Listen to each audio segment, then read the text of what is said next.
2024-жылы кайсыл өлкөдөн Кыргызстанга эң көп туристтер келген? Азыр мен видеоролик коюп берем, көрүңүздөр. Shu yili O'zbekistonliklar eng ko'p borayotgan top 5 davlat. Birinchisi menimcha Rossiya bo'lsa kerak, aniq. Rossiya 4-o'rinda rasmiy ravishda 194 ming kishi borgan. Ikkinchi o'rinda Turkiya bo'lsa kerak. Turkiya 5-o'rinda 157 ming kishi borgan. Birinchi o'rinda Dubay. Birlashgan Arab Amirliklari 5talikka kira olmagan, lekin 7-o'rinda ekan, 81 ming kishi borgan. Yordam beraman, qo'shni davlatlardan qidirasizlar. Qozog'iston. Qozog'iston 3-o'rinda 640 ming kishi borgan.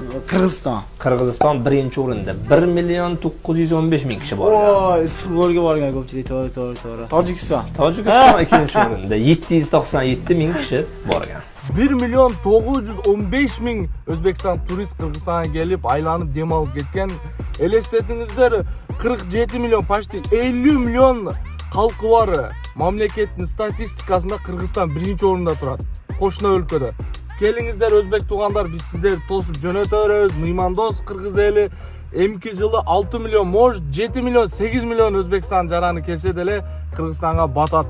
Келип айланып кете бериңиздер. Рахмат сиздерге. Пулду бегана кылмаңlar. Уважаю вас.